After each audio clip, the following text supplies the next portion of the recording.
Both Ohio Senator J.D. Vance, Minnesota Governor Tim Walz got the vice presidential nomination, at least in some part, for the very same reason. They're very good on cable TV. I wish the American media was half as interested in the stress on the local schools, the stress on the hospitals, and unaffordable housing as they are in debunking a story that comes from the residents of Springfield. These guys are just weird. That's who they are. So it isn't much else. Don't give them the power. Look, are they a threat to democracy? Yes. Are they going to take our rights away? Yes. Are they going to put people's lives in danger? Yes. Appealing to the very narrow audience on MSNBC or Fox News is very different than appealing to swing voters tuning in for the first time, which millions will for the vice presidential debate. With us now, Sophia Cai, Axios politics reporter, Julia Manchester, national political reporter for our partners at The Hill. Ladies, welcome, welcome. We were talking at the break, pop the popcorn, right? Oh, yeah. Sophia, are you seeing anything from the campaigns that they are trying to change the message of sort of these guys who were hired, for lack of a better term, for being firebrands to being something more approachable? Yes, both of them. How? J.D. Vance has to come off not weird, right? Because a lot of viewers, they saw the attacks that were coming, and they haven't seen him head-to-head with Tim Walz.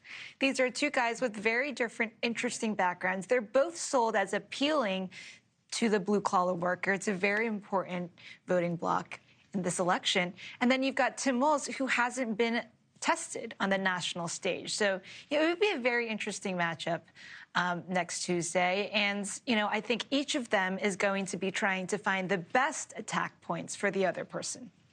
Julia, Sophia's right. White working-class men who both were picked to appeal to. It doesn't seem as though Tim Walz has sort of delivered on that. But the other key group in this is women. There's a huge gender gap, especially among unmarried women. Is two men arguing with each other appealing to swing female voters?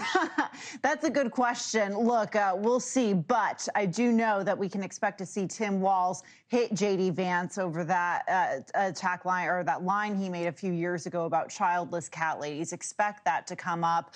Expect abortion to come up. I think you're going to see Tim Walz trying to pin these issues down on J.D. Vance. But I just want to piggyback on one point Sophia made about Tim Walz not being tested. That's absolutely true. I think you see the difference between him and J.D. Vance is, even J.D. Vance has become sort of this, obviously this, I think, target bully point for the left. He goes on CNN. He goes on these other networks that a lot of conservatives may perceive as not being friendly. We haven't seen Tim Walz do that as much. So this is going to be a new kind of territory for him. All right, so this is Pete Buttigieg, who is playing Vance in debate prep. Take a listen. He achieves a certain credibility by criticizing both parties, saying that Democrats and Republicans in the past have gotten things wrong. But then all the prescriptions he seems to be ready to vote for or act for are things like undercutting a right to choose or tax cuts for the rich or a lot of other things that I think are objectionable about just good old-fashioned Republican policy. So I'm just thinking a lot about how to penetrate that veneer. Double secret underwater chess. But, Sophia, this would be the question from Julia's point, which is there a danger, or how does the Harris campaign combating the danger that Tim Walz hasn't been tested day in, day out in the combat that is a debate where you see J.D. Vance showing up on the Sunday shows willing to duke it out every week? Yeah, I think that's absolutely right. And J.D. Vance knows that. And this is why, when I'm talking to the Vance team about what their debate prep looks like, the Vance team knows that, look, he thinks that he's been asked every difficult question on the planet. 3 times. It might be a little bit of an exaggeration, but this is why, they've got Tom Emmer playing Tim Walz, another lawmaker from Minnesota. Tom Emmer has been studying all of Tim Walz's debates, studying the oppo against J.D. Vance. This is why something that I'm going to be looking for, Leland, is going to be whether J.D. makes new news on policy. We know that he's more invested in policy than Trump. We know that he's got more of the details.